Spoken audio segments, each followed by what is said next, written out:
Hi, welcome back to Tricia's Kitchen. Today we're going to make apple crisp. This is one of those great fall recipes. It has all the things that make me think of fall. Oats, apples, cinnamon, brown sugar, great smells, great taste, and that's why it's a great recipe for us to learn today. So what are we going to need to make our apple crisp? Well, of course we're going to need apples. And you have a choice in what apples you want to use. You can use Granny Smiths, you can use McIntosh, Honeycrisps, really anything that you want to use, or a combination of those types of apples. So right here I have some Granny Smiths. In case you don't know what Granny Smith looks like, this is a Granny Smith. And I have some McIntosh. So usually I make mine with McIntosh. It makes a softer, sweeter crisp. But the Granny Smiths are great also. It will be a more tart, still sweet, but a tartar, firmer crisp. That's just because that's how the apple is. So that's the first thing we need, is definitely the apples. Then we're going to also need white granulated sugar, so regular sugar, not the powder kind, the regular kind. Then we're going to need rolled oats. So I have my Quaker old-fashioned oats right here. We're also going to need brown sugar. You can use light or dark. All-purpose white flour, so regular flour. Cinnamon, that's our spice today. And salted butter. You definitely want salted. It cuts the sweetness a little bit, so you definitely want to use the salted butter for this. And that is all the ingredients that we need. Then for supplies, you are going to need a baking dish. You can use a glass baking dish, a pie plate, or a metal one. Does not matter. You want about an 8-inch size. 9 would also work, but that's what you want. And then you're also going to need some bowls, a knife for cutting the apples, and measuring cups and measuring spoons. And to peel the apples, what you're going to need is either, if you have something like this is wonderful. I use this for most of the time when I'm doing something with apples. This will peel, core, and cut your apples. So it will make it into nice thin slices like this. But you can also use a vegetable peeler. You just want to be careful with any of these tools. They are sharp. So if there's any little hands doing this with you, make sure to supervise or do it for them. So the first thing that you're going to need is to preheat your oven. So we're going to preheat our oven to 375 degrees Fahrenheit or 190 degrees Celsius. I'm going to do mine. We always want to do that first thing so that our oven is all heated up and we have all of our ingredients together. So what we're going to do, I have some already cut up, but I'm going to show you, in case you've never cut up an apple, how to peel it, core it, and slice it. So I'm going to take my Granny Smith and I'm going to show you how to peel it, core it, and slice it. So the first thing I want to do is peel it.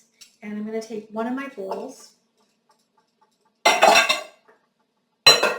I'm going to put my core and all my skin of my apple in there. So nice and neat, you can just throw that out. So what you're going to want to do is take your peeler and just go all the way around the apple. You can also go up and down if you prefer. Just careful your fingers because these can be very sharp. You're going to want to get all that skin off there.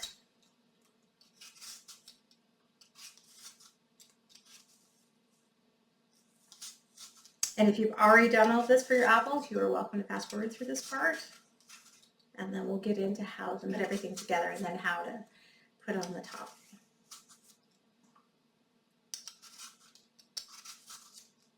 So I'm just peeling this.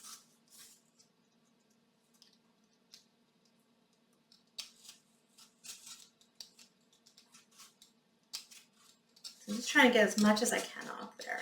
If you have a little bit of the skin still on it, that's okay. That is just fine. But you don't want a lot. Okay. I think I got it almost off. This is also, if you have any brown spots on your apple, you'd want to cut those off now too. You can either do that with a knife or with the peeler. So I got a couple, so I'm just grabbing those. 1 minute. Okay. So just kind of get all that off there. Put that in your bowl and you can just throw that, or put it in the trash and throw that away. And then I'm going to take a knife, and you probably want a sharper knife for this to cut your apple. So we want to take the core out. So you're going to make a slice there, slice there, slice there, slice there, a square to take out the core. Just careful your fingers. Like that. And you want to cut it, you want to make sure you didn't get any of the seeds in here or the hard part of the apple, of the core. So when you go to slice, make sure your fingers are out of the way.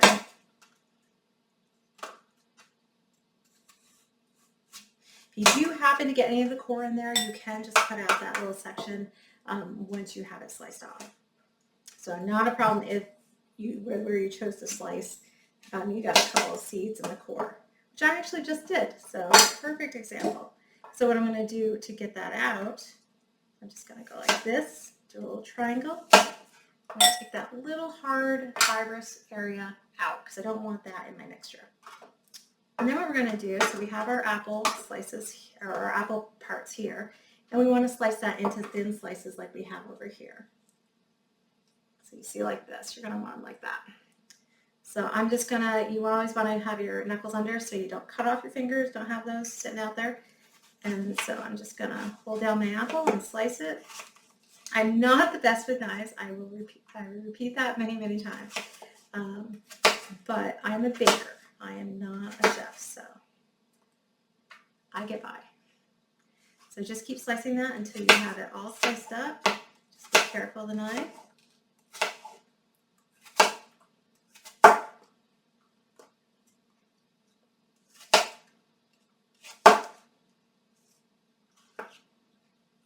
You'll notice I always have like a flat surface. That way my apple isn't moving all around when I'm trying to cut it. Because that makes it dangerous. When it's moving all around and rocking, you don't want any of that. Okay. Just like that one. It just rocked. Don't want any of that. Okay. I think that one's just stuck together. So if you have any bigger slices, you can just kind of cut those up a little smaller. You just want them to kind of break down the same so that releases all the juices and you have a nice soft layer of apples under your topping. Okay, so I have my apples already here, and so what you're going to want, again, is you want 5 cups of apples. So that may be 5 to 6 medium-sized apples. If your apples are a little smaller, you might need more. If your apples are a little larger, you might need less. These are pretty big apples, the Granny Smiths that I had. These are smaller, the Macintosh that I have. So cut a couple, cut like 3, see how many cups of apples you get out of that, and then cut 1 or 2 more if you need them. And what we're going to do with these apples, we're going to add them right to our baking dish. I'm going to add my apples to my measuring cup just to confirm that I have 5 cups. Too many, you may not have a crisp, or you don't have enough sugar to cover that. Too few, I think that'd probably be okay, because then you have a very sweet sauce, which is, you really can't go wrong with that. But you want about 5. I'm going to add those to my dish. Add those to my pan. And then I'm going to keep measuring until I have 5 cups. Which I think I'm just about there. So that's 2, 3,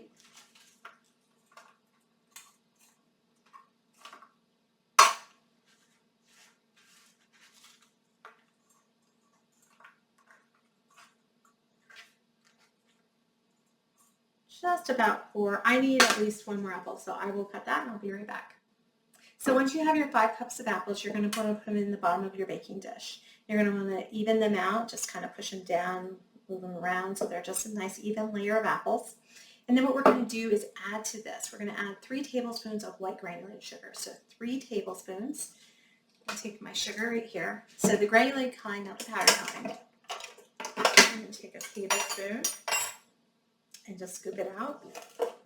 And you can level it off, or this recipe is not as exact as a lot of the ones I do, so you can kind of shake it off. So you just want to level 3 tablespoons and just sprinkle that over your apples. And this is going to work. And this is going to work just like if you made strawberry shortcake with me. It's the same thing we did with the strawberries.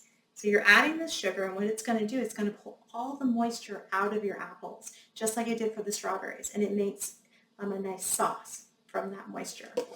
And it kind of starts to break down the fruit too, so it makes it softer. So you have 3 tablespoons in here.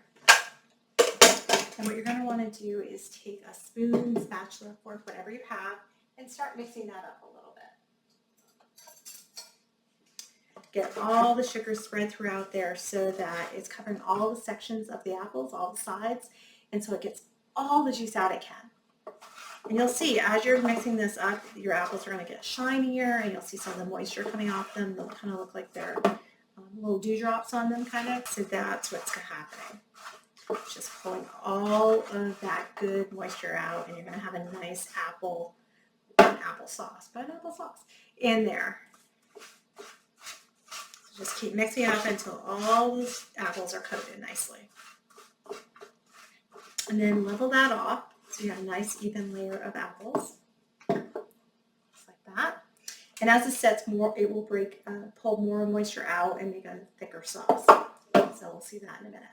So set that aside, and now we're going to make the topping. So you need a medium to a large size bowl for the topping. And for the topping, we're going to need the oats, the brown sugar, the flour, cinnamon, and butter. So the first thing we're going to add to our bowl is a half a cup old-fashioned or regular rolled oats. So I have my quicker oats right here.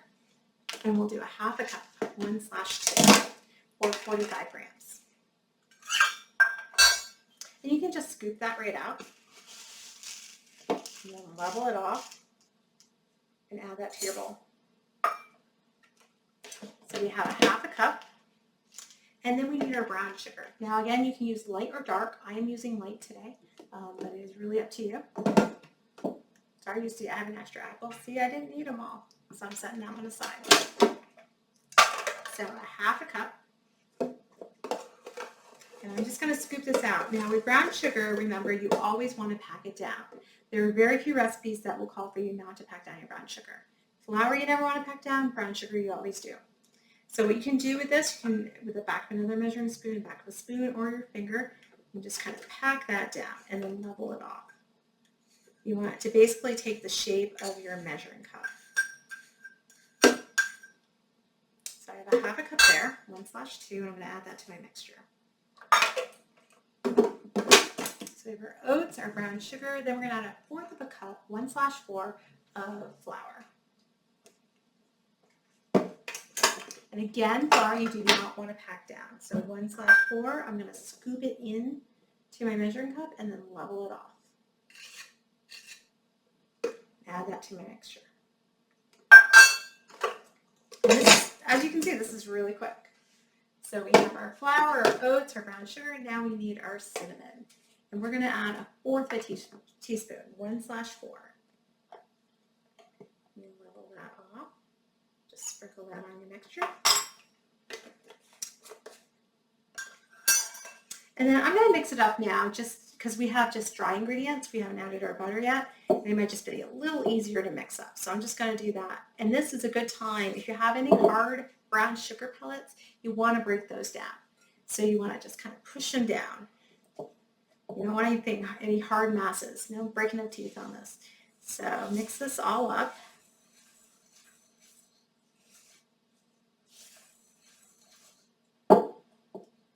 Just anything that looks like a hard mass or a clump, kind of break that down. That'll make it a little easier. Okay. And then we need our 1/4 cup of salted butter. So a 1/4 cup of salted butter is half a stick. 1 whole stick is usually half a cup. Most places it is. So you want half a stick. You can also tell by looking at the tick lines on the butter. So 8 tablespoons is a half a cup, and we only need 1/4 cup. So we're going to do 4. So 4 tablespoons, 1/4 cup. So you also want salted butter. So if you did not leave it out earlier to soften, that's okay. We just put it in the microwave for a couple seconds. So 10 seconds, get it soft enough, and add that to your mixture.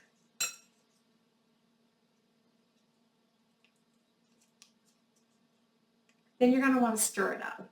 So you can use a spoon, spatula, fork, what have you.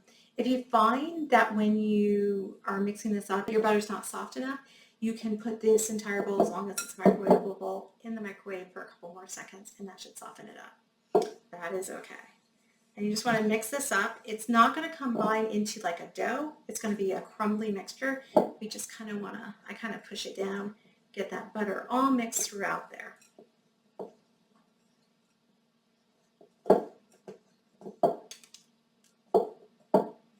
Hopefully you don't have oats flying through your kitchen. I just did. But so mix that all up. You can kind of clean off your spoon or your spatula. Get that all mixed up. So it's going to be crumbly again. It's not going to be a completely like a dough or anything. You see mine's really crumbly. Just kind of want to get it all throughout there so you have get it all throughout there so you have a little bit of each ingredient on each part of your apple crisp. Okay? And so now what you're going to want to do is you're going to want to take your apples, and you'll notice they are a lot shinier. There's juice coming out of them, and more will come out as we put them in the oven. So what you're going to want to do is take your mixture and sprinkle it on top of your apples. So I'm just going to get the rest of that off my spoon. And you can, dump it in and then spread it out, or you can just kind of crumble it on top, which is what I'm going to do. Just want to cover all over the top. Get every corner, nook and cranny there. So what this is going to do, it's going to bubble up and make a nice, sweet, crunchy topping for your apple crisp.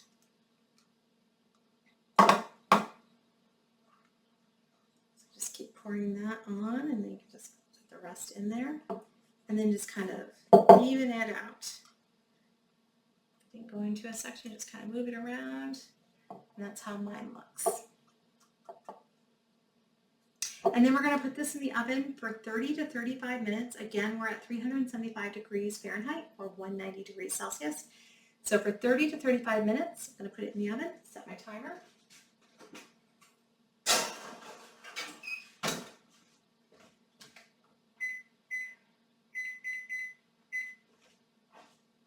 And when that comes out, it's going to be nicely golden brown. That's what you want to see, sections of it, maybe around the edges. Nice and golden brown, bubbly. That's how it should look. It should actually look just like this. I'm going to take this out. So I made this earlier. So this is my apple crisp. So I took it out of my pan like that, and I put it in this nice little container for serving for dessert. And then I add the whipped cream, which I will show you in the next step. So to make the whipped cream, all you're going to need is sugar, white granulated sugar, not the powdered kind, the granulated kind, vanilla extract, pure vanilla extract is what I use, and heavy whipping cream. So that's what we're going to do. And you're also going to need a container.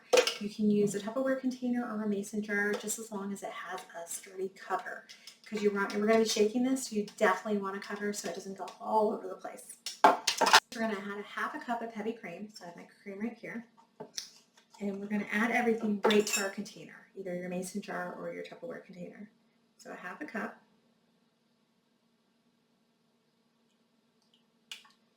And this tastes so much better than store-bought whipping cream or Cool Whip.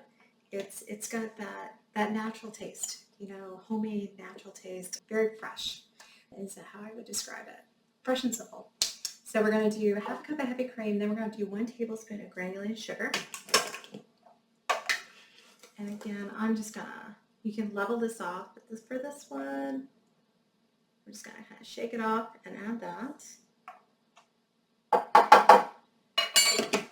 And then we need a little bit of vanilla.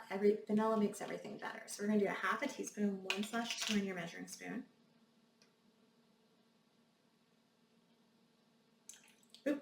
If you add a little bit more, that is okay. That is one of the things I always say. A little extra vanilla, you can't go wrong. It makes everything better. It's one of those few ingredients. If you add a little extra salt, that's not a good thing. But a little extra vanilla, you're okay. So I'm going to close this up. Make sure your cover is all good because you don't want things going all over your kitchen. So what you're going to do is you're going to start mixing it up. And that will mix all those ingredients together. And as that happens, it's also going to start whipping up your heavy cream and making it into whipped cream. So right now you'll hear a lot of liquid sloshing around in there, back and forth. And you're going to keep doing this. And as you do that, it's going to get quieter and quieter. It's going to keep going. And you're going to want to go to the point where you don't hear it anymore. And that means it's turned into whipped cream. So you won't hear anything. If you keep going further past that point, then you might end up with butter. And that's not what we're going for today. But if you want to do that experiment, you're more than welcome. So we're just going to keep going. And this should take about 3 to 5 minutes. It may depend on the type of cream you have. Some have a higher fat content than others, and I've noticed a difference with different store brands. But this one, usually about 3 to 5 minutes. So I'm just going to keep shaking. I can still hear it, slosh, slosh, slosh. And when I don't hear it anymore, then I know I have made whipping cream. Nice little workout. And it tastes really good on top of your apple crust. Another topping that you could do with your apple crust, it's great with vanilla ice cream or both.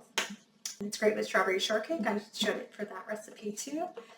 It's also great on brownies, on cake, whatever you want to put whipped topping on top of ice cream. So keep going until you do not hear it anymore. And that's when you'll know it's done. And we'll check on it. Basically what you're looking for is it becomes more solid. And so like it stays on the spoon. So it doesn't drip right off the spoon. So mine's getting quieter, but it's not there yet. So I'm going to keep mixing this.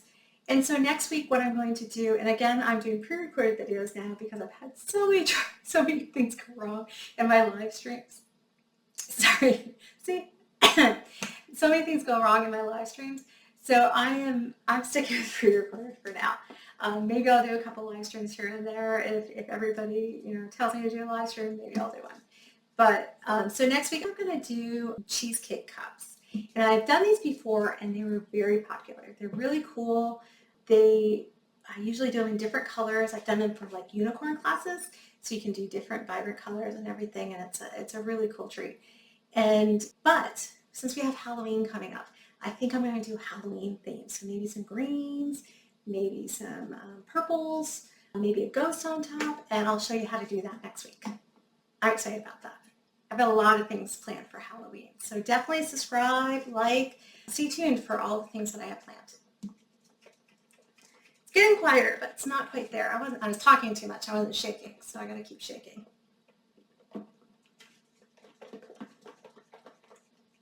Almost there. Is yours getting quieter? Oop, I don't hear it.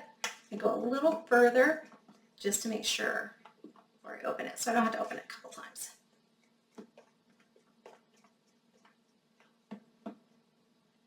I hear nothing, so I don't want to hear. So I'm going to stop there. I'm going to grab a spoon.